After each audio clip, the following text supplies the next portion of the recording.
দিনটা ছিল চলতি বছরের 5ই জানুয়ারি, যখন ইডির ওপরে হামলার ঘটনা ঘটলো এবং সংবাদ শিরোনামে এলো সন্দেশখালী। আজ আমরা কথা বলছি বছরের শেষ দিন 31শে ডিসেম্বর, যখন রাজ্য রাজনীতির কেন্দ্রবিন্দুতে সেই সন্দেশখালী। আমি এই আলোচনায় আপনাদের দেখাবো যে মুখ্যমন্ত্রী সভার 24 ঘন্টার মধ্যে সন্দেশখালী থেকে পাল্টা সভা করে কিভাবে আক্রমণ শানালেন বিরোধী দলনেতা। এরই পাশাপাশি নজরে থাকবে একের পর এক জঙ্গি গ্রেফতারিতে উদ্বেগ যেমন বাড়ছে, তেমনি পরপর বাংলাদেশে অনুপ্রবেশকারী পাকড়াও ঘিরে রাজনৈতিক তরজাও চলছে। এদিকে পাসপোর্ট চক্রে রহস্য কি ক্রমশ ঘনীভূত হচ্ছে, এই আলোচনায় আপনাদের দেখাবো কেন এই প্রশ্ন তুলছি। কিন্তু শুরুতে আজকের বিষয়, উনি বিরোধী নেত্রী নাকি 6 মাসের মুখ্যমন্ত্রী? তীব্র শ্লেষ বিরোধী দলনেতার। কিসের প্রেক্ষিতে আজকে বিরোধী দলনেতা এই কথা বলেছেন, আমি আলোচনা শুরুতেই সেই বিষয়টা রাখবো আপনাদের সামনে। কেন্দ্রে ঋণের টাকায় বাংলার আবাসের টাকা, মুখ্যমন্ত্রীকে আক্রমণ শুভেন্দু অধিকারীর। একথাও বলছেন যে রাজ্যটা চলছে সম্পূর্ণ ঋণের ওপর দাঁড়িয়ে। রাজ্যে জঙ্গি জালের কেন্দ্রবিন্দু কি মুর্শিদাবাদ? এবিটির আরো 2 সদস্য গ্রেফতার। মুর্শিদাবাদ থেকে পরপর জঙ্গি গ্রেফতার হওয়ায় এবং আনসারুল্লাহ বাংলা টিমের সদস্যদের গ্রেফতার হওয়ায় উদ্বেগ ক্রমশ বাড়ছে। এবং নজর থাকবে মনোজ গুপ্ত গ্রেফতার হতেই উধাও আশ্রয়দাতা। পাসপোর্ট চক্রে ঘনীভূত হচ্ছে কি রহস্য? যখন গ্রেফতার হলেন তারপরে হঠাৎ কি কারণে, কোন অজানা কারণে আশ্রয়দাতা উধাও হয়ে গেলেন, সম্পূর্ণ ধরাছোঁয়ার বাইরে চলে গেলেন। অবশ্যই এই নিয়ে আলোচনা চলবে, কিন্তু শুরুতে আপনাদের দেখাতে চাইবো যে সন্দেশখালীতে গতকাল সভা করেছিলেন মুখ্যমন্ত্রী মমতা বন্দ্যোপাধ্যায় এবং তারপর 24 ঘন্টার মধ্যে পাল্টা সভা করে আক্রমণ শানাতে গিয়ে শুভেন্দু অধিকারী বলছেন যে টাকার খেলা চলেছে সেটা সম্পূর্ণভাবে বিজেপিকে পরাজিত করার জন্য, রেখা পাত্রকে পরাজিত করার জন্য একেবারে একটা চক্রান্তের একটা অভিযোগ এনেছেন বিরোধী দলনেতা। তিনি বলছেন রেখা পাত্রকে হারাতে ফেক ভিডিও ছড়ানো হয়েছে।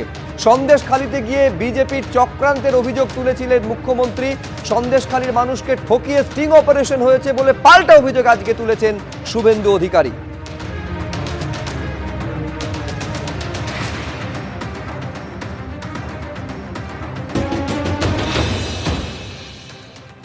বিজেপি নাকি কালো টাকা ছড়িয়েছে, সব নাকি ফাঁস হয়ে গেছে। ভোটের সময় আইপ্যাকের কটা চোরকে দিয়ে পুলিশের সাহায্যে সন্দেশখালীর দ্বীপে থাকা সহজ সরল সাদাসিধা মানুষগুলোকে ঠকিয়ে স্ট্রিং অপারেশন করে মিথ্যা ফেক ভিডিও বাজারে ছেড়েছিল রেখা পাত্রকে হারানোর জন্য, বিজেপিকে হারানোর জন্য। আপনাদের উপর ভীষণ রাগ।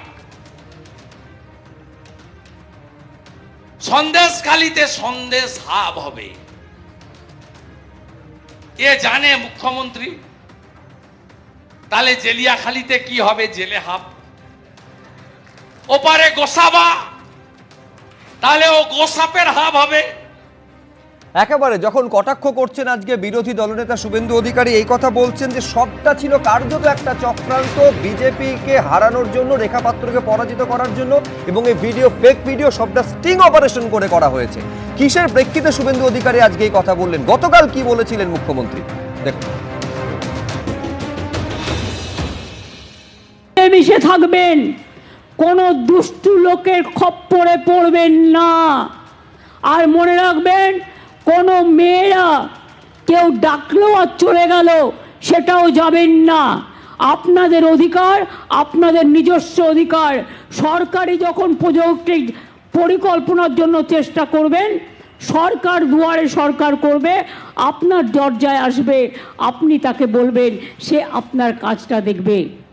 আর যদি কেউ আপনাকে ভুল বোঝায়, মিথ্যে কথা বলে, আমি জানি এখানে অনেক টাকার অঙ্কের খেলা হয়েছে, পরে দেখলেন তো সবটাই ভাওতা। মিথ্যা বেশি দিন চলে না, মিথ্যেটা কিন্তু একদিন প্রকাশ পায়। আমি চাই যা হয়েছে হয়েছে, আমার মনে নেই, আমি ভুলে গেছি। আমি মনে রাখতে চাই সন্দেশখালীর মেয়েরা, ছেলেরা, তারা 1 নম্বর স্থানে আসুক, তারা ভারতবর্ষে 1 নম্বর হোক, তারা সারা বিশ্ব জয় করুক, সারা বিশ্বে 1 নম্বর হোক, তারা এগিয়ে যাক। তার মানে মুখ্যমন্ত্রী একেবারে এইটা গতকাল বলার চেষ্টা করেছেন যে মিথ্যে বেশি দিন স্থায়ী হয় না, সবটা ভাওতা। তার মানে যে অভিযোগগুলো সামনে আসছিল সবটাই ভাওতা। শুভেন্দু অধিকারী যেটা বলছেন যে সবটা ফেক ভিডিও, যেটা আপনাদের মনে থাকবে যে গঙ্গাধর কয়ালের একটা ভিডিও সামনে আনা হয়েছিল তৃণমূলের তরফে, আমি সেটাও আপনাদের সামনে রাখবো। কিন্তু আমি এখানে রাহুল চক্রবর্তীর কাছে শুরুতে আসতে চাইবো যে রাহুল দা, শুভেন্দু অধিকারী একেবারে এই কথা বলছেন যে সবটার পেছনে আসল উদ্দেশ্য ছিল এই সন্দেশখালিতে যাতে রেখা পাত্রকে বিজেপিকে হারানো যায়, সেই কারণে একটা স্টিং অপারেশন ফেক ভিডিও বাজারে ছাড়া হয়েছিল। অর্থাৎ মুখ্যমন্ত্রী যে ঘটনাকে ভাওতা বলছেন, শুভেন্দু অধিকারী বলছেন যে ভিডিও ছড়ানো হয়েছে উদ্দেশ্য প্রণোদিতভাবে, সেইটা একটা ভাওতা। দেখো, প্রথম কথা, মুখ্যমন্ত্রী ওখানে গেছেন পরিষেবা দেওয়ার জন্য মুখ্যমন্ত্রী হিসাবে, এবং তিনি যে সতর্কীকরণ করেছেন বা সতর্ক করেছেন মানুষকে বা সচেতন করেছেন, সেটা জননেত্রী হিসাবে। প্রথম কথা দেখো, এখন আমরা মোবাইল ধরে দেখতে পাই সাবধান সাবধান বলতে থাকে, স্বরাষ্ট্র মন্ত্রক থেকে প্রচারিত করা হচ্ছে। তাহলে স্বরাষ্ট্র মন্ত্রক সচেতন করছে মানুষকে, মুখ্যমন্ত্রী দাঁড়িয়ে তার একজন জননেত্রী হিসেবে তিনি এটা করতেই পারেন। দ্বিতীয়ত, আজকে যাদের বিরুদ্ধে অভিযোগ ছিল, সেই উত্তম সর্দার বলো, শিবু হাজরা বলো, শেখ শাহজাহান বলো, সবাই কিন্তু আজকে কারাগারের অন্তরালে, প্রত্যেকের বিরুদ্ধে ব্যবস্থা নেওয়া হয়েছে ও প্রত্যেকেই এখন বিচারাধীন। আপনি বিশ্বাস করেন এই জনরোষ যদি না হতো, এই শেখ শাহজাহান, শিবু হাজরা থেকে শুরু করে উত্তম সর্দার জীবনের অন্তরালে থাকতো? দেখো শুভ্র, আমি কি বিশ্বাস করি না বিশ্বাস করি বড় কথা নয়, কারণ আমি বিশ্বাস করি ওই ইডি ঝামেলা হওয়ার পরেও বহুদিন ধরে ইডি চুপ করে বসছিল। তাহলে প্রথমে সন্দেশখালীতে গিয়ে শাহজাহান, শিবু সর্দার এবং শিবু হাজরা এবং উত্তম সর্দারের বিরুদ্ধে একটা বাক্য, একটা শব্দ কি বেরিয়েছে? এই প্রশ্নটা আজকে বিজেপি করছে। আপনি জনগণকে বলছেন সতর্ক থাকতে, অর্থাৎ গৃহস্থকে বলছেন সজাগ থাকতে, চোরকে বলছেন চুরি করতে। পুরোটা শুনতে হবে। হ্যাঁ প্লিজ। যে গঙ্গাধর কলের কথা দিয়ে বললে, সেখানে দাঁড়িয়ে যে কথাগুলো বলেছিল, এখানে অস্ত্রশস্ত্র থেকে আরম্ভ করে টাকা পয়সা দিয়ে বিরোধী দলনেতা এখানে এই প্ল্যানটা, পুরো গেম প্ল্যানটা করেছে, আমরা নিজেরা শুনেছি। যদি ভুল হতো, আজ অব্দি ভারতীয় জনতা পার্টি তার বিরুদ্ধে কোনো অ্যাকশন নেয়নি। কেন নেয়নি, এটাও প্রশ্ন। আজকে দাঁড়িয়ে এই যে পরিকল্পিত চিত্রনাট্য, আমি কোনো মহিলা অসম্মান করছিলাম, কিন্তু সব রেখা আবার সরল রেখা নয়, সমস্যার এখানেই শুভ্র। তো সেখানে দাঁড়িয়ে এই রেখাপাত্র পরবর্তীকালে বলেছিল আমাদের নিয়ে রাষ্ট্রপতি ভবনে আমাদের মিসগাইড করা হয়েছিল, আমরা বুঝতে পারিনি, ভুল বোঝানো হয়েছিল। আর সুজয় বাবু কোথায় আজকে? তৃণমূল কংগ্রেস যোগদান করেছে, কোথায় গেল মুখ? যদি আজকে দাঁড়িয়ে সেগুলো সব সত্যি হতো, সুজয় বাবু তৃণমূলে যোগদান করতেন, কোথায় বিজেপি? কথা বলি, রাহুল একটু আগে বললো না সতর্কীকরণ করতে, এই সতর্কীকরণ হচ্ছে সিগারেটের প্যাকেটে থাকা বিধিসম্মত সতর্কীকরণের মতো। ওই সতর্কীকরণ কথা লেখা থাকে, সিগারেট খেলে ক্যান্সার হয় আর সবাই সিগারেটটা খেয়ে যায়। এই সতর্কীকরণ থাকবে, আর তৃণমূলের এই দুষ্টু ভাইটাইরা মোটামুটি গিয়ে ওখানে মেয়েদের পিঠে বানাতে নিয়ে যাবার কথা ভাববে, এখনো হয়তো ভাববে। কারণ আজকে যদি মেয়েরা রুখে না দাঁড়াতো, তাহলে হয়তো এখনো হাজারো হাজারো মেয়েকে পিঠে বানাতে যেতে হতো। মেয়েরা যদি রুখে না দাঁড়াতো, তাহলে আজকে এখনো ওই শিবু, উত্তম, শাহজাহানরা ওখানে দাপিয়ে বেড়াতো, ওটাকে নিজেদের পৈতৃক জমিদারিতে পরিণত করতো। আমার কথা হচ্ছে, মাননীয় মুখ্যমন্ত্রী যদি সত্যি মানুষের পাশে থাকেন, দুষ্টু ছেলেরা কি করেছে, কোনো দুষ্টু ছেলে ডাকলে যাবেন না। যে দুষ্টু ছেলেরা মেয়েদের উপর এইরকম অত্যাচার করেছে, তাদের খুঁজে খুঁজে পার্টি থেকে বার করেছে। এই জনরোষ সামনে না এলে হয়তো গোটা বিষয়টা জীবনের সামনে আসতো না। প্রশ্ন হচ্ছে যে ইডি, সিবিআই, ইডি আক্রান্ত হলো, এই সন্দেশখালীর ঘটনার যাবতীয় তদন্তভার সিবিআই কে আদালত দিল, তারপরে এগুলো গোটা বিষয়টা কতটা, ওই উত্তরটা একমাত্র সিবিআই, ইডি দিতে পারবে। এবং আমি আরো পশ্চিমবাংলার অজস্র মানুষের মতো আমিও চাই যে অতি দ্রুত তদন্ত শেষ হোক এবং এগুলো জেলে থাকুক, আমি বলছি সারা জীবন জেলে। চাওয়া এবং সেই চাওয়া পূর্ণতার মাঝে কিন্তু গ্যাপটা ক্রমশ বেড়েই চলেছে। মানুষের দাবির কাছে ইডি, সিবিআই কে মাথা নত করতেই হবে, এদের শাস্তি দিতেই হবে, সে নিয়ে সন্দেহের কোনো জায়গা নেই। আমি ইডি, সিবিআই কে ডিফেন্ড করতে আসিনি, আমি এখানে সন্দেশখালী নিয়ে আলোচনা করতে এসেছি। আমি পরিষ্কার বলে দিতে চাইছি, আজকে যে কথাগুলো বলে এলেন, সেই অত্যাচারী মানুষজনের কাছে তা মোটেই মধুর বর্ষণ হবে না। সেটা মানুষের কাছে নিঃসন্দেহে বলা হলো। হ্যাঁ, বিমল শঙ্কর নন্দ বলছেন যে আমি সন্দেশখালী নিয়ে বলতে এসেছি। ইডি, সিবিআই কিন্তু সন্দেশখালীর সঙ্গে ওতপ্রোতভাবে জড়িত। এই ইডি আক্রান্ত হয়েছিল 5ই জানুয়ারি এই সন্দেশখালীতে শেখ শাহজাহানের বাড়িতে রেড করতে গিয়ে। এই সন্দেশখালীর ঘটনা তদন্ত সিবিআই এর উপর আদালত তুলে দিয়েছিল। ফলে সন্দেশখালী এবং ইডি, সিবিআই দুটো আলাদা নয়, একটা বৃত্তের মধ্যেই সবটা পড়ে। আমি এইখানে একবার দেখাতে চাইবো এই ফেক ভিডিও, যেটা শুভেন্দু অধিকারী বলছেন ভিডিওতে ছিল কি। গঙ্গাধর কয়ালের নাম এই ভিডিও সামনে আসার পর একেবারে প্রকাশ্যে এসেছিল। কি ছিল ভিডিওতে মনে করাবো। কি লেভেলের কাজ করেছে, রেপ হয় নাই, তাকে রেপে কনভার্ট করিয়ে দিয়েছে। নির্দেশ ছিল, শুভেন্দুদা হেল্প করেছে। না এমনি শুভেন্দুদা এই জিনিসটা কি কন্ট্রোল করতো? কন্ট্রোল করতো, করার জন্য টিও ওরা এসেছিল। পিএ কে? পিএ হচ্ছে পীযূষ নাকি আছে, পীযূষ। রবীন্দ্রবাবু, প্রশ্ন হচ্ছে কোনটা ফেক, কোনটা অরিজিনাল, কোনটা সত্যি, কোনটা মিথ্যে। এর মধ্যে আমি বলছি এই পাকে চক্রে আসল বিষয়টা সন্দেশখালীর মানুষদের বিচার পাওয়া, এটা কখনো পেছনের সারিতে যেতে যেতে সম্পূর্ণ অন্তরালে তলিয়ে যাবে না তো? দেখুন, গঙ্গাধর কয়াল কি বলেছে তা জেনে লাভ নেই। পয়সা খেয়ে কে কোথায় কি বলছে আমার কোনো তার মধ্যে আমার কোনো মাথা ব্যথা নেই। আমার বক্তব্য হচ্ছে যে এই যে মহিলাদের উপর অত্যাচার হয়েছিল, নির্যাতন হয়েছিল, তো মুখ্যমন্ত্রীর কথাতেই তো পরিষ্কার হলো। মুখ্যমন্ত্রী বলছেন আর কেউ ডাকলে, রাত্রিবেলায় ডাকলে যাবে না, তার মানে রাত্রিবেলায় ডাকলে যেতে হতো। উনি বলছেন যাবেন না। আরে যাবেন না মানে কি, তার বরকে বেঁধে নিয়ে গিয়ে ছাদের পর পেটাতো সেটা উনি জানেন না? উনি সব জানেন। নিয়ে গিয়ে বেঁধে কিভাবে মার হতো, আমি কালকেও এক সন্দেশখালীর মহিলার সঙ্গে কথা বলেছি, সে আমাকে সব বলছিল। তো সুতরাং সবাই জানে কি হচ্ছিল। উনি বলছেন দুষ্টু লোকের খপ্পরে পড়বে না।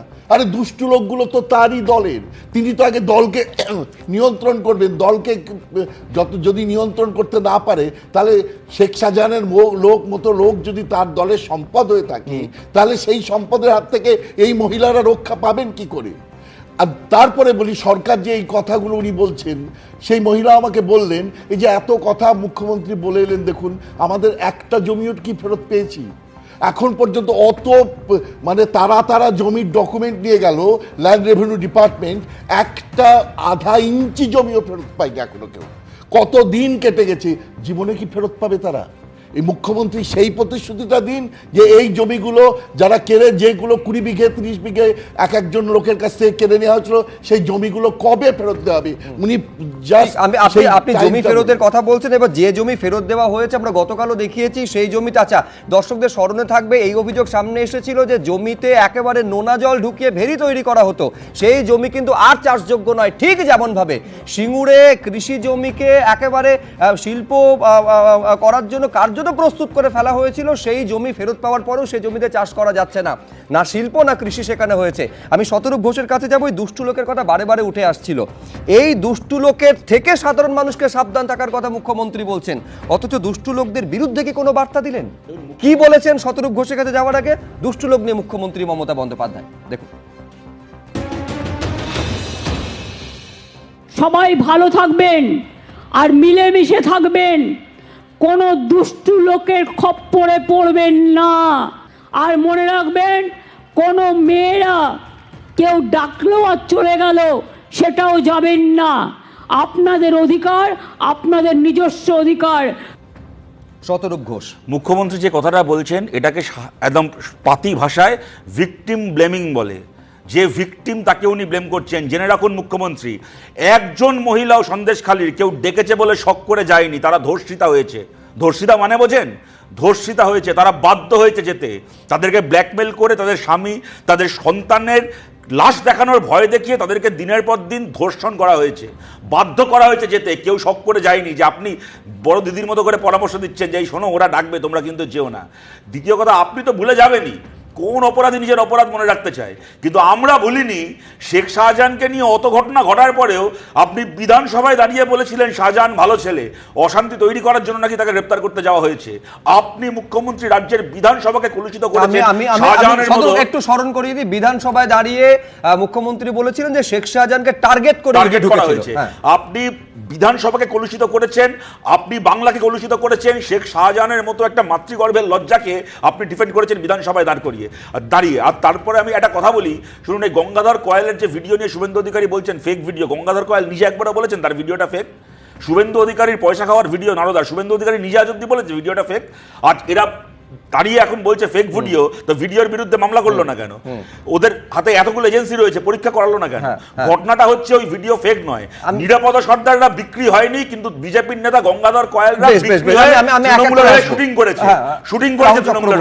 বিমল, আমি জাস্ট কথাটা বলছি, বিমল যে কথাটা বললেন না কেন, বাংলার বাকি মানুষের মতো উনিও চান শাস্তি, কিন্তু ঘটনাটা হচ্ছে নিশ্চয়ই বাংলার বাকি মানুষ চান শাস্তি, কিন্তু গুজরাটের দুজন মানুষ চান না। তাই সন্দেশখালী থেকে শুরু করে আমি নিঃসন্দেহে এই প্রশ্ন উঠবে যে একেবারে সন্দেশখালীর ঘটনা সামনে আসার পর প্রথমবার মুখ্যমন্ত্রী গেলেন, সকলে আশা করেছিলেন যে শাহজাহান শিবু উত্তম নিয়ে অন্তত একটা বার্তা বলবেন। আমি বলছি একটা বারের জন্য সেই নাম পর্যন্ত মুখে এলো না মুখ্যমন্ত্রী, এই প্রশ্ন বিরোধীরা তুলছে। প্রথম কথা বলি তোমাকে, প্রথম কথা হচ্ছে যে এত কথা যে হচ্ছে আজকে অবধি, যে এই যে আমি কোনো কথা আমি জাস্টিফাই করছি না এমন নয়, কিন্তু আজ অব্দি এত বড় ঘটনা এতদিন ধরে চলছে, সেখানে কোনো সংবাদ মাধ্যম বা কারোর কাছে এই খবর প্রকাশিত হলো না।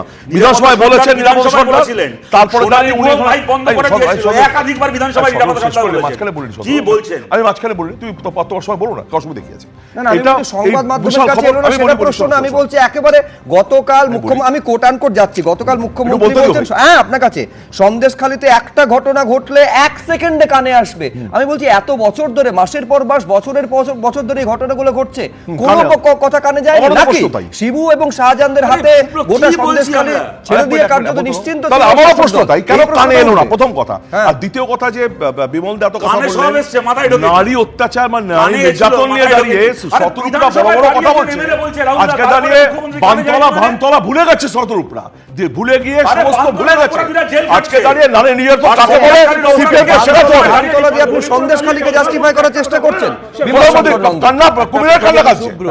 বাম সন্দেশখালী শাহজাহান ও বামপন্থী ছিল, এটা পন্থাটা বড় কথা নয়। কথাটা হচ্ছে এই লোকগুলো যদি সিপিএম করত, শাহজাহান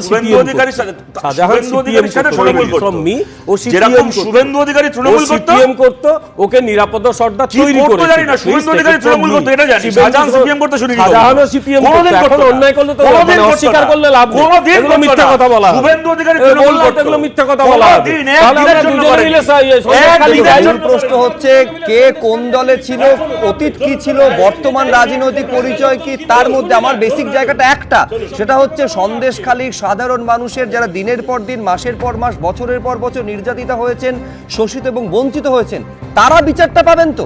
দেখুন, একাধিক ইস্যুতে আজকে মুখ্যমন্ত্রী মমতা বন্দ্যোপাধ্যায়কে আক্রমণ করেছেন বিরোধী দলনেতা শুভেন্দু অধিকারী সন্দেশখালীতে দাঁড়িয়ে। শুধুমাত্র আক্রমণ নয়, একেবারে শ্লেষ পর্যন্ত ঝরেছে তার গলায়, তার আক্রমণের ভঙ্গিতে। এও বলছেন শুভেন্দু অধিকারী যে মুখ্যমন্ত্রী মমতা বন্দ্যোপাধ্যায় তিনি কি 6 মাস মুখ্যমন্ত্রী হয়েছেন, নাকি তিনি বিরোধী দলনেত্রী, কোথায় কি অভাব রয়েছে তাকে তিনি জানেন না। তিনি বলছেন মনে হচ্ছে 6 মাস আগে মুখ্যমন্ত্রী হয়েছেন তিনি। উন্নয়ন নিয়ে কিভাবে মুখ্যমন্ত্রীর ঘোষণাকে কটাক্ষ করেছেন বিরোধী দলনেতা, দেখুন একবার। কালকে সন্দেশখালীতে কতদিন পরে মুখ্যমন্ত্রী এইসব কথা বলতে এসেছেন, এমন ভাবে কথা বলেছেন যাতে মনে হবে যে এই মুখ্যমন্ত্রী রাজ্যের বিরোধী দলনেত্রী, বা এই মুখ্যমন্ত্রী মাত্র 6 মাস আগে এই রাজ্যের মুখ্যমন্ত্রিত্ব পেয়েছেন। 2021 সালে 5ই মে এই মুখ্যমন্ত্রী তৃতীয়বারের জন্য শপথ নিয়েছিলেন, আমার কাছে হেরে নন এমএলএ মুখ্যমন্ত্রী। কালকে বলছেন রামপুর জেলিয়াখালীর সেতু দেখে দেব, কবে দেখবেন? রাহুল চক্রবর্তী বিরোধী দলনেত্রী, এমনকি 6 মাসের জন্য মুখ্যমন্ত্রী হয়েছেন এই বলে কটাক্ষ করছেন শুভেন্দু অধিকারী। শুভেন্দু অধিকারী কি বললো না বললো তার বড় দায়বদ্ধতা আমাদের নয় শুভ্র। প্রথম কথা হচ্ছে এমন একজন বিরোধী দলনেতা যে দিনের পর দিন, তারিখের পর তারিখ বিভিন্ন কথা বলে মানুষকে খালি বিভ্রান্ত করে গেছেন। বিরোধী দলনেতার যে দায়বদ্ধতা তার থেকে বহু দূরে তৈরি। আর উনি বলছেন মমতা বন্দ্যোপাধ্যায়কে গ্রেফতার করবেন। এই সাহসটা কোত্থেকে আসে? যিনি নিজে সিবিআই এফআইআর তার নাম আছে, তিনি বলছেন, তিনি একের পর এক কথা বলছেন, কোন অধিকারে, কোন সাহসে? আজকে দাঁড়িয়ে সন্দেশখালীর যে ব্লুপ্রিন্টটা, সে তো গঙ্গাধর কয়াল বলেছে, কার নেতৃত্বে হয়েছে, তার নামও শুভেন্দু অধিকারী। আজকে গঙ্গাধর কয়ালের একদম সোজাসুজি বক্তা যে শুভেন্দু অধিকারী পুরো প্ল্যান করেছিল, গেম প্ল্যান করে পুরো ব্যাপারটা সাজিয়েছিল, পরে লোকসভায় মুখ থুবড়ে পড়েছে। তাহলে ইমিডিয়েটলি শুভেন্দু অধিকারীর বিরুদ্ধে ব্যবস্থা, আমি যদি আইন শৃঙ্খলা তো রাজ্যের দায়িত্ব, সবটা যদি রাজ্য সরকার জেনে থাকে যে শুভেন্দু অধিকারী শব্দের পেছনে রয়েছে, কেন ব্যবস্থা নেওয়া হচ্ছে না? মানুষ তার জবাব দিয়েছে শুভ্র। আরে মানুষ জবাব দেবেন, সে তো ভোটের অনেক দেরি হয়েছে, রাজ্য প্রশাসন, রাজ্য পুলিশ করছে নাকি? আমি বলছি সমস্ত কিছু ইনফরমেশন রয়েছে, এই ভিডিওর পেছনে সমস্ত মস্তিষ্ক কাজ করেছে শুভেন্দু অধিকারী। তাহলে রাজ্য পুলিশ, কলকাতা পুলিশ, এত স্মার্ট পুলিশ কেন ব্যবস্থা নিচ্ছে না শুভেন্দু অধিকারীর বিরুদ্ধে? ঠিক ব্যবস্থা না হবে, নিজের তরকার তেল দিয়ে করে বের হবে। প্রকাশের পর গঙ্গাধর কয়াল নিজেই বলেছিল এটা ডক্টর, ভালো করে পুরনো ইয়েগুলো দেখো, সেখানে রয়েছে। এক, দ্বিতীয় কথা হচ্ছে এই ভিডিও নির্বাচনের আগে ছাড়া হলো, তারপর কি হলো? এই যে ভিডিওতে কথাগুলো উঠে এসছে, এই কথাগুলোর ব্যাপারে রাজ্য সরকার ব্যবস্থা নেয়নি কেন? আমার প্রশ্ন রাজ্য সরকারের কাছে। তৃতীয় কথা, সেখানে মুখ্যমন্ত্রী গিয়ে বলছেন আমি যা হয় সব শুনতে পাই। বছরের পর বছর ওখানে জমিগুলো নষ্ট করা হয়েছে, মানুষকে ধরে পেটানো হয়েছে, গাছে বেঁধে পেটানো হয়েছে, ল্যাম্পপোস্টে পেটানো হয়েছে যারা জমি দিতে চায়নি, মহিলাদের বারে বারে অসম্মান করা হয়েছে, ওনার এখানে খবর যায়নি। ওখানে তাকে প্রশ্ন করা হয়েছিল ফিরহাদ হাকিম নিয়ে, তিনি তারপর কি হলো? আমি বলছি আমারও সেই প্রশ্ন, তারপর কি হলো? ইডি দায়িত্ব নিল, তারপর কি হলো? সিবিআই দায়িত্ব নিল, তারপর কি হলো? এই উত্তরটা এখনো পাওয়া যাচ্ছে না। শতরূপ, দেখুন এই উত্তর যে খুঁজে পাওয়া যাচ্ছে না, খালি সন্দেশখালী মিডিয়ার জন্য এবং আলোচনার জন্য সন্দেশখালী 100 বার এই প্রশ্ন তুলবো, 100 বার তুলবো এই প্রশ্ন, মানুষের বিচার করার প্রশ্ন এখানে। শতরূপ, কথাটা হচ্ছে যে এটা আজকে বলে না, সে একেবারে সারদা 2014 সারদা থেকে শুরু করে 2024 আরজিকর পর্যন্ত একটা ঘটনাতেও সিবিআই ইডির কোনো মীমাংসা হয়নি, কোনোদিন হবেও না, আমরা সবাই জানি। দ্বিতীয় কথা হচ্ছে শুভেন্দু অধিকারী যে কথাটা বলছেন অক্ষরে অক্ষরে সত্যি কথা বলছেন, কিন্তু ঘটনাটা হচ্ছে এইটা গত 3 বছরের ডেভেলপমেন্ট নয়, গত 13 বছরের ঘটনা। আমি উনি বিমলবাবু বলার পরে আমি খুঁজলাম যে শেখ শাহজাহান কবে সিপিএম করতাম, একটু গুগল করে দেখলাম, শেখ শাহজাহানের সিপিএমের মিটিংয়ে কোনো ছবি পেলাম না, তৃণমূলের মিটিংয়ে শুভেন্দু অধিকারীকে জল দিচ্ছে তার ছবি পেলাম। শুভেন্দু অধিকারী যখন শেখ শাহজাহানের জল খাচ্ছে তখনও কিন্তু সন্দেশকারীতে শেখ শাহজাহান ওখানকার মহিলাদেরকে ধর্ষণ করাতো। এবং 3 নম্বর আমার শেষ কথা হচ্ছে, দেখুন এই কারণেই আমরা বলছি শেখ শাহজাহানদের বিকল্প নিরাপদা সন্তানদেরকে হতে হবে। দুদিন পরে কি শুনবেন পরের কথা, আজকে আমরা কি শুনছি সেটাকে দেখুন। এই ধরনের সিপিএম এর লোকজন এই জন্যই বলেনি কথাটা, আব্দুর রাজ্জাক মোল্লা ততটাই সিপিএম করতেন যতটা শুভেন্দু অধিকারী তৃণমূল করতেন, কিন্তু যেটাকে নিয়ে কথা হচ্ছে একটা মামলারও কেন নিষ্পত্তি হয় না তার জবাব আপনাকে আপনার দলের নেতাদেরকে জিজ্ঞেস করতে হবে। আমাদেরকে চেঁচিয়ে কথা ঢাকতে পারেন, কিন্তু এই সত্যটা মিথ্যে হয়ে যাবে না। বিরতির পর পরের ইস্যুতে ফিরবো, কিন্তু বিরতিতে যেতে যেতে শুভেন্দু অধিকারী আজকে বলা একটা কথা, সেটা একটু দর্শকদের আরেকবার জানিয়ে দিই। শুভেন্দু অধিকারী বলছেন যে সিপিএম কে যদি লাল ঝান্ডা ধরতে হয়, পঞ্চায়েতে যদি নমিনেশন ফাইল করতে হয়, তাহলে তৃণমূলকে সরিয়ে বিজেপিকে আনতে হবে। এই পর্বে আপনাদের সামনে যেটা রাখবো সেটা অত্যন্ত উদ্বেগের বিষয়, শুধু আমাদের রাজ্য নয়, আমাদের দেশের অভ্যন্তরীণ নিরাপত্তার ক্ষেত্রে অত্যন্ত উদ্বেগজনক। রাজ্য পুলিশের এসটিএফ এর হাতে গ্রেফতার এবিটি অর্থাৎ আনসারুল্লাহ বাংলা টিম, এই জঙ্গি সংগঠনের জঙ্গি সাদ রাডির ভাই। গ্রেফতার সাদ রাডির ভাই সাজিবুল ইসলাম, তার বন্ধু মুস্তাকিম মণ্ডল। মুর্শিদাবাদের নওদা থেকে এই দুজনকে গ্রেফতার করেছে রাজ্য পুলিশ। সাজিবুল নওদার দুর্লভপুরের বাসিন্দা, আবার মুস্তাকিম পাশের ভোলা গ্রামের বাসিন্দা। জঙ্গি কার্যকলাপে যুক্ত থাকার অভিযোগে এই দুজনকে গ্রেফতার করা হয়েছে। জঙ্গি কার্যকলাপের সঙ্গে আপনারা জড়িত দাদা, দাদা কিভাবে জঙ্গি কার্যকলাপের সঙ্গে জড়িত? ঠিক আছে ঠিক আছে।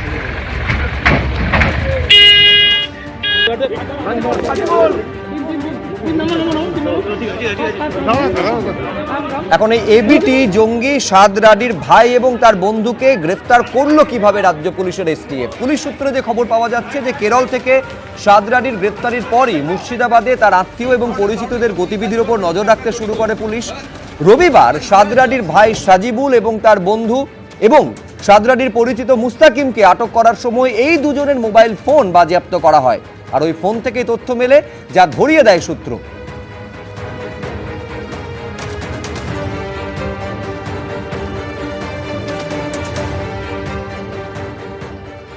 আমি ব্রিগেডিয়ার দেবাশিস দাসের কাছে এইখানে আসতে চাইব। আপনি একটা ব্রিগেডিয়ার দাস খেয়াল করবেন যে যতজন গ্রেফতার হয়েছে, এমনকি ভিন রাজ্যের থেকেও যারা গ্রেফতার হয়েছে, বেশিরভাগ ক্ষেত্রে বেঙ্গল লিঙ্ক বা বং কানেকশন সামনে আসছে। সাদ রাডি কেরল থেকে গ্রেফতার হয়েছে, কিন্তু জানা যাচ্ছে প্রায় 10 বছর সে মুর্শিদাবাদে থাকতো।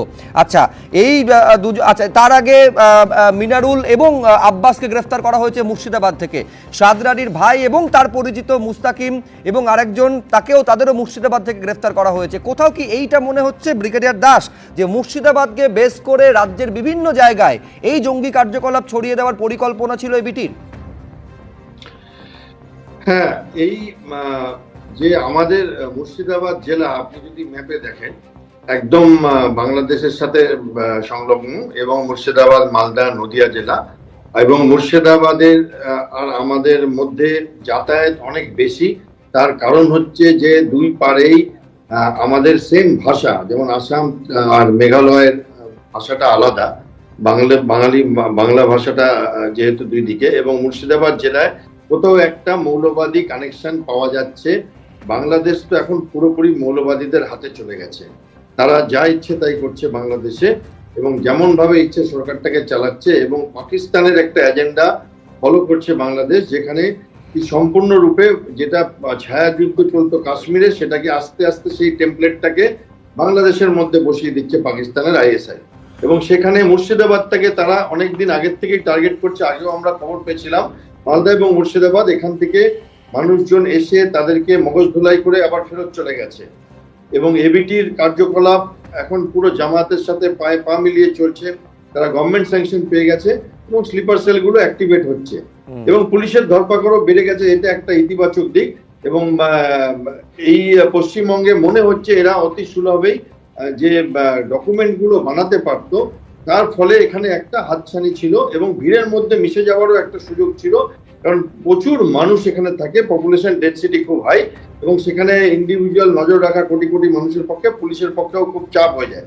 প্লাস একটা রাজনৈতিক ব্যাপারও থাকে, যেটা ভোট ব্যাংকের রাজনীতি বলে সবাই জানে। সেটা নিয়ে আমি এত কচকচানিতে যাব না, এটা চলছে এতদিন ধরে, আপনারা সবাই দেখছেন। এবং সেখানে এখন যেটা আমাদের প্রয়োজন সেটা হচ্ছে যে একটা ধরপাকড় আরো অনেক বিস্তৃতভাবে শুরু করা উচিত, না হলে কিন্তু আমাদের এটাতে পরিণামটা ভুগতে হবে। কারণ যারা নাশকতা করে, যারা উগ্র ইসলামবাদী সংগঠন, তারা কিন্তু বিজেপি, সিপিএম, তৃণমূল, কংগ্রেস দেখে দেখে আসবে না, তারা মানুষ দেখে আসবে। মানুষকে ভয় দেখানো তাদের ব্যবসা এবং তারা কিন্তু ধ্বংসে বিশ্বাসী। এবং তারা এখানে যেটা চাইছে, তারা পৃথিবীতেই সেটা চাইছে যে ধ্বংসের মাধ্যমে শরিয়া যেটা ল, সেটাকে আমরা সেই ইসলামিক শাখাটাকে আমরা পৃথিবীতে আনবো। এবং এর জন্য এরা প্রাণ দিতে প্রস্তুত। এবং এরা ডেমোক্রেসি বিশ্বাস করে না, এরা কোনো কিছুতে বিশ্বাস করে না। এবং বাংলাদেশ এখন এদেরকে সাহায্য দিচ্ছে। আমাদের সত্যি চিন্তার ব্যাপার যে আমাদের এখন বর্ষপূর্তির সব জায়গায় আমরা চ্যানেলে এই কথাগুলো ডিসকাস করছি না, কিন্তু আমি এটা আপনার থেকে আরো স্পেসিফিক্যালি জানতে চাইছি। ধরুন 2014-তে যখন খাগড়াগড়ের ঘটনা ঘটলো, তারপরে শিমুলিয়া মাদ্রাসা থেকে শুরু করে একাধিক মাদ্রাসা এবং কিভাবে সেখানে মগজ ধোলাই হতো, একের পর এক সেই বিষয়গুলো সামনে এসেছে। এইবারে খেয়াল করুন, মুর্শিদাবাদে এই আব্বাস নাকি খারিজি মাদ্রাসা পর্যন্ত চালাতো। এই মাদ্রাসার ভেতরে কি হতো আমরা কেউ জানি না। আমি বলছি মাদ্রাসাগুলোর ওপর নজরদারি, যেগুলো ধরুন অনুমোদনহীন মাদ্রাসাগুলোর ওপর নজরদারি, জঙ্গি কার্যকলাপ, যারা অনুপ্রবেশ করছে এবং বছরের পর বছর ফেক আইডি পাসপোর্ট নিয়ে তারা থাকছে, এইগুলোর ওপর যে নজরদারি থাকা দরকার, সেই নজরদারি কি সমানভাবে রয়েছে? যদি থাকতো এইগুলো তো অনেক আগেই সামনে আসতো ব্রিগেডিয়ার দাস। না, আমি মনে করি একেবারেই সমানভাবে নেই। কারণ দেখুন, আমরা একটু আগে, কদিন আগে জানতে পারলাম, পুলিশের উচ্চ পদস্থ অফিসাররা বললেন, যেটা আমার কাছেও একটা বিস্ময়কর তথ্য, যে পাসপোর্টে নাকি পুলিশ ভেরিফিকেশনটা পুলিশদের আজকাল আর করার দরকার হয় না, ওটা নাকি পুলিশের দায়িত্ব না। তাহলে আমি বুঝতে পারলাম না তাহলে দায়িত্বটা কি, ওটাকে পুলিশ ভেরিফিকেশন কেন বলা হচ্ছে? ওটাকে নো ভেরিফিকেশন বলা উচিত, যে যেমন খুশি পাসপোর্ট নিয়ে চলে যাক। যাই হোক, কিন্তু আবার অন্য লোকেরা বলছে নাকি পুলিশ নাকি বেশ ভালোভাবে পয়সা করে নিয়ে এটা করতো। তাহলে ব্যাপারটা বুঝছি না, মানে তারা কি গাছেরও খাবে, ওপরেরও তলারও পুরো হবে? মানে আমরা দায়িত্ব নেবো না কিন্তু আমরা পুরো ব্যাপারটাতে থাকবো, জানি না। তো সেটা যাই হোক, তো এইভাবে দায় এড়িয়ে আর কতদিন চালাবো আমরা তো চালাতে পারবো না, বিশ্বাস করুন। আমি অনেকগুলো রাজ্যে দেখেছি যেখানে রাজ্য সরকাররা ভেবেছিল তারা এরকম ভাবে চালাতে পারেনি। কাশ্মীরে আমি বহু বছর ছিলাম, সেখানে দেখেছি কেমন বছরের পর বছর সেখানে কেন্দ্রীয় বাহিনীর শাসন চলেছে এবং সাধারণ মানুষ তাদের সমস্ত স্বাধীনতা হারিয়েছে। কারণ এমন একটা নৃশংস পরিস্থিতি এসে গেছে। এটা বর্ডার স্টেটে এই লাক্সারি আমরা উপভোগ করতে পারি না যে পুলিশ রাজনৈতিক ভাবে কাজ করবে। একেবারে এইখানে প্রশ্ন, আমি এইখানে রাহুল চক্রবর্তীর কাছে আসবো। দুটো বিষয় রাহুল দা, এক হচ্ছে নজরদারি, পুলিশের নজরদারির অভাব রয়েছে, এইটা বিভিন্ন অংশ থেকে অভিযোগটা সামনে আসছে। এবং দ্বিতীয়ত, কিছুক্ষণ আগে ব্রিগেডিয়ার দাসও বলছেন, বিরোধীরা তো আরো জোর গলায় বলছে, সেটা হচ্ছে রাজনীতির স্বার্থে এই অনুপ্রবেশকারীদের সুযোগ করে দেওয়া হয়। আমি বলছি তারপর তো স্বাভাবিকভাবে সেফ করিডর এবং সেফ প্যাসেজ যে এই রাজ্যে হবে, তাতে আশ্চর্যের কি রয়েছে? তার মানে ব্যাপারটা এরকম দাঁড়ালো। দেখো, ব্রিগেডিয়ার দাসের সঙ্গে সম্মান দিয়ে বলছি, আমি এই বাংলার সঙ্গে যে পুরো বাংলাদেশের বর্ডার সবচেয়ে বেশি বাংলা শেয়ার করে, এছাড়াও ত্রিপুরা আছে, মেঘালয় আছে, আসাম আছে। আজকে শুধুমাত্র তো এখানে ঢুকছে না, তাহলে আসাম, মেঘালয়, ত্রিপুরা থেকে, এবং তার মধ্যে ত্রিপুরা আর আসাম হচ্ছে বিজেপির শাসিত স্টেট, সেখানে ঢুকছে কি করে?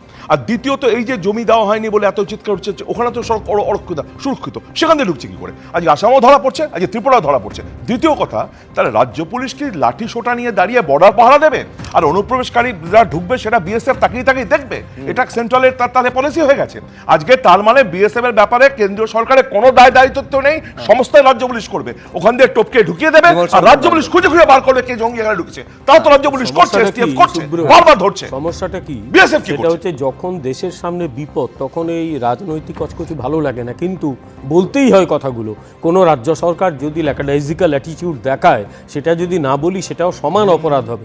আমি একটা কথা বলি, এই সরকার ক্ষমতায় আসার পর প্রথম যে ভয়ঙ্কর বিস্ফোরণটা হয়েছিল সেটা হচ্ছে বর্ধমানে খাগড়াগড়ে 2রা অক্টোবরে এই বিস্ফোরণটা ঘটেছিল। এবং সেই বিস্ফোরণের পরে এই রাজ্যের সর্বোচ্চ নেতৃত্ব কি কথা বলেছিলেন যে ওটা ঘটিয়েছে। এবং পরে যখন দেখা গেল আনসারুল্লাহ বাংলা টিম এবং জেএনবি কাজটা করেছে, একবারও এরা ক্ষমা চেয়েছে না আমরা ভুল করেছি। এবং যখন এই স্টেটমেন্টটা রাজ্য সরকারের পক্ষ থেকে গেল, পাকিস্তানে বড় বড় পত্রপত্রিকায় বড় বড় করে ছাপানো হলো যে দেখো কথায় কথায় এরা আইএসআইকে দোষ দেয়, আর ওদের রাজ্য সরকার বলছে করেছে। অর্থাৎ একটা রাজ্য সরকার যখন প্রথম থেকেই বলুন না মহা মুশকিল। আমি তো তথ্য দিলাম, আমি এটা ভুল বলেছি কি ঠিক বলেছি? একেবারে স্পেসিফিক একটা প্রশ্ন আমি বলছি, ধরুন আর যারা পাসপোর্ট, এক সেকেন্ড, এক তো হচ্ছে, হ্যাঁ আমি বলছি এক তো হচ্ছে যে পুলিশের ভেরিফিকেশন, একটা পাসপোর্ট হওয়ার আগে পুলিশ ভেরিফিকেশন, আচ্ছা পুলিশ ভেরিফিকেশন নিয়ে কোর্ট কি বলেছিল এটা দর্শকেরা মোটামুটি সকলেই জানেন, একেবারে আদালত কি মন্তব্য করেছিল। এবং দ্বিতীয়ত হচ্ছে যে এই ধরুন পাসপোর্ট যেটা তৈরি হবে তার ভিত্তিতে যে বার্থ সার্টিফিকেট ইস্যু করা হয়, এই বার্থ সার্টিফিকেট কারা ইস্যু করে? গ্রামাঞ্চলে পঞ্চায়েত ইস্যু করে এবং শহরাঞ্চলে পুরসভা ইস্যু করে। আমি বলছি এই ফেক বার্থ সার্টিফিকেটের ওপর ভর করে একটা ফেক অরিজিনাল পাসপোর্ট ইস্যু হচ্ছে। আমি বলছি তারপরেও রাজ্য প্রশাসন তার দায় কি? আমি বলছি এই বিষয়ে উত্তরবঙ্গের একটা পুরসভা নাম আর সবাই জানে, এখানে জাল পাসপোর্ট 270 জনকে বাংলা পুলিশ রাজ্য পুলিশ গ্রেফতার করেছে।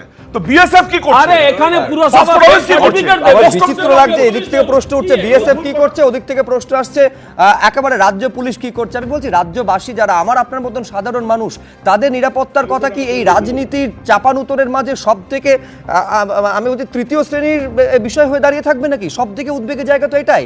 এবার পাসপোর্টের বিষয়টা যখন আসছিলাম, শতরূপ ঘোষের কাছে আমি আসবো, কিন্তু তার আগে আপনাদের দেখাবো যে পাসপোর্ট জালিয়াতির কিংপিন বলে যাকে জানা গেছিল মনোজ গুপ্ত। আমি রহস্যটা কোথায় একবার দেখুন। এই মনোজ গুপ্তকে যে বাড়িতে আশ্রয় দেওয়া হয়েছিল, প্রশ্ন হচ্ছে যে তার পেছনে কার বক্তব্য কাজ করেছিল, তার পেছনে মাথা কে ছিল? গাইঘাটায় বাড়ির ভাড়াটিয়া মহিলা দাবি ঘিরে ধোঁয়াশা তৈরি হয়েছে। ভাইয়ের কথায় মনোজ গুপ্তকে আশ্রয় দিয়েছিলেন বলে দাবি করেছিলেন বাড়ির ভাড়াটিয়া। এবার মহিলার সেই ভাইয়ের খোঁজ পেয়েছে এবিপি আনন্দ। মহিলার সেই ভাই যেটা দাবি করছে যে তার সঙ্গে এই মনোজ গুপ্ত নাকি কোনো সম্পর্কই নেই। আমি এইখানে আপনাদের একবার দেখাই যে ভাইয়ের কথায় এই ভাড়াটিয়া মনোজ গুপ্তকে আশ্রয় দিয়েছিলেন, সেই ভাইকে যখন এবিপি আনন্দ খুঁজে বের করছে, সেই ভাই কি বলছেন আপনাদের সামনে রাখবো, এবং মহিলা কি বলেছিলেন সেটাও রাখবো পরপর আপনাদের সামনে। দেখুন, এই মহিলা আমার ছোটবেলার আমার দিদি বলে আমি ডাকি, ও আমার ভাই বলে ডাকে। ওনার নাম হচ্ছে পূর্ণিমা সাধুকা, কিন্তু উনি বলেছে নাকি সুমনা মল্লিক না কি বলেছে, ঠিক আছে? অতএব হ্যাঁ, ও একটুখানি মিথ্যা কথা বলেছে। হ্যাঁ, যাই হোক, এইবার ঘটনা হচ্ছে আমি যে ঘটনাটা করেছি, ঘটনাটা হচ্ছে এই যে আমি একজনকে মানে 1 সপ্তাহ 10 দিন মতন আমি ওনারে ভাড়া নিয়ে টানি, আমি গাড়ি চালাই, ঠিক আছে? এইবার গাড়ি চালাই, এখন উনি আমাকে বলল যে একজন মানে থাকবে 2 দিনের জন্য, ওই যে যাকে নিয়ে আমি চলি, মানে 10 দিন মতন চলেছি, সে হচ্ছে শ্যামল বৈরাগী, তার নাম। ওনার বাড়ি বনগা।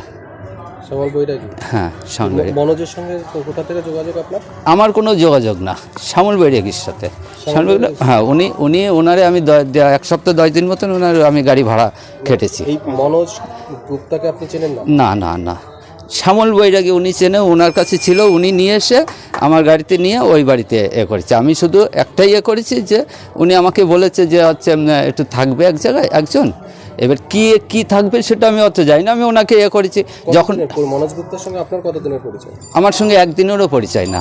কাউকে চেনেন না আপনি? না না না, আপনার দিদির বাড়িতে আপনি তাকে এবার আমি বলছি, যেখানে কোনো পুরুষ মানুষ নেই। হ্যাঁ, এবার আমি বলি, এবার ঘটনা হচ্ছে যেহেতু ওনার সঙ্গে আমি 1 সপ্তাহ 10 দিন আমি চলছি, যে হচ্ছে শ্যামল বৈরাগী, ওনাকে আমি চিনি, উনি একজন বেশ ভালো ধনী ব্যক্তি মানুষ, ঠিক আছে?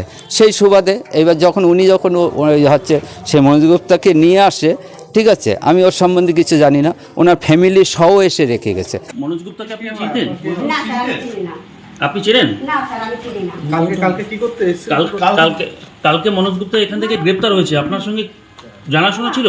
না স্যার, আমি চিনি না, জানি এ বাড়িতেই তো থাকতো আপনার সঙ্গে বলছে। না স্যার, উনি প্রতিদিনকে রাত্রে এসেছে, এই পর্যন্ত আমি জানি। স্যার আমি কিছু বলতে আপনার কি হয়? আপনার কি হয়? আমার কোনো কিছু হয় না, আমার এক রিলেটিভ আছে, উনি বললো 2 দিন এখানে থাকবে, পারিবারিক একটু সমস্যা হয়েছে, 2 দিন পরে চলে যাবে। আজকে সন্ধ্যাবেলায় উনি চলে যাওয়ার কথা। আপনি কি চেনেন উনায়? না স্যার, আমি চিনি না। তো আপনি কেন থাকতে দিলেন, কেন অচেনা লোককে থাকতে দিলেন কেন?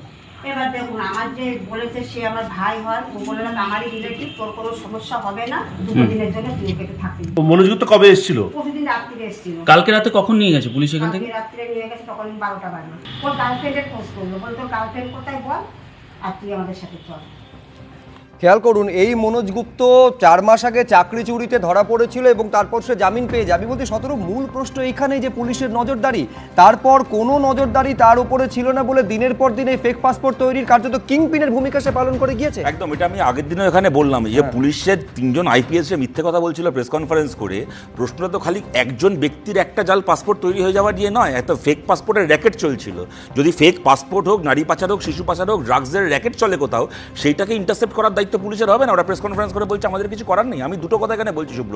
দেখো, প্রথম কথা, এরা 2জন ঝগড়া করলো, কিন্তু আমি গোটা ব্যাপারটার মধ্যে একটা পজিটিভ দিক মানে বোঝার বা ভাবার চেষ্টা করছি। ধরো, গত কয়েকদিনে যে ধরপাকড়গুলো আমরা দেখলাম, আসাম থেকে হয়েছে যেটা কিনা বিজেপি শাসিত রাজ্য, কেরালা থেকে হয়েছে যেটা কিনা বামপন্থীদের সিপিআইএমের সরকার আছে এমন একটি রাজ্য, এবং পশ্চিমবাংলা যেখানে তৃণমূলের সরকার আছে এমন একটি রাজ্য। 3টে রাজনৈতিক দল কিন্তু একে অপরের বিরোধী, কিন্তু 3টে রাজ্যেরই পুলিশ একে অপরের সঙ্গে কোঅপারেট করে ইনফরমেশন শেয়ারিং করে যতটুকু সাফল্য অর্জন করতে পেরেছে, এইটা আমাদেরকে ভরসা দেয় এবং এইটাই হওয়া উচিত।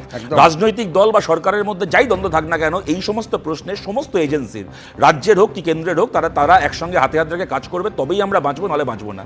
দ্বিতীয় কথা, ডেফিনেটলি এটা গলাবাজি করে অস্বীকার করা যাবে না, ডেফিনেটলি এখানে যদি একটাও ইনফিল্ট্রেশন হয়ে থাকে তাহলে বিএসএফ এর সেখানে ব্যর্থতা আছে। আবার এইটাও ঘটনা বারবার করে, যেটা তোমাদের এখানেও আগে বলেছি, 100টার মধ্যে 2টো কি 3টে ক্ষেত্রে যদি বিএসএফ ব্যর্থও হয়, তাহলেও বাকি 97টা কি 98টা ক্ষেত্রে বিএসএফ সফল হচ্ছে বলেই আমরা এখনো অবধি এখানে বেঁচে পড়তে আছি। অতএব একচেটিয়াভাবে বিএসএফকে অপমান করা, তাকে ব্যান্টার করাটাও কোনো কাজের কথা নয়, কিন্তু যেখানে যেখানে গাফিলতি হচ্ছে সেইটাকে মিটিয়ে ফেলার দিকে আমাদেরকে যৌথভাবে এগোতেই হবে। এবং পাসপোর্টের এই পুরো ঘটনাটাকে কেন্দ্র করে আমাদের কাছে প্রশ্ন হচ্ছে, আইপিএস অফিসার তারা জানেন না যে তারা যেটা বলছেন তারা মিথ্যে কথা বলছেন? তারপরও কোন সরকারের, কোন মুখ্যমন্ত্রীর নির্দেশে এত বড় মিথ্যে কথা ওরা বসে বসে এখানে প্রেস কনফারেন্স করে বলছেন? এইটা কি কোনো একটা সরকারের, কোনো একটা মুখ্যমন্ত্রীর দায়িত্বশীল আচরণ হচ্ছে এত বড় একটা বিপদের সামনে দাঁড়িয়ে? গতকাল আমরা খবর দেখলাম, এবং তৃণমূলের এক মুখপত্র যে কাগজের এডিটর, সেই কাগজ খবর বার করেছে যে মালদায় তৃণমূলের পঞ্চায়েত প্রধান, সে হচ্ছে ইললিগালি ভারতে ঢুকে তৃণমূল সরকারের আমলে জাল ডকুমেন্ট বানিয়ে সে এখন তৃণমূলের পঞ্চায়েত প্রধান হয়ে বসে আছে। সুতরাং এইগুলো যদি আমাদের রাজ্যে বা দেশে চলে, তা কিন্তু ভয়ঙ্কর খারাপ।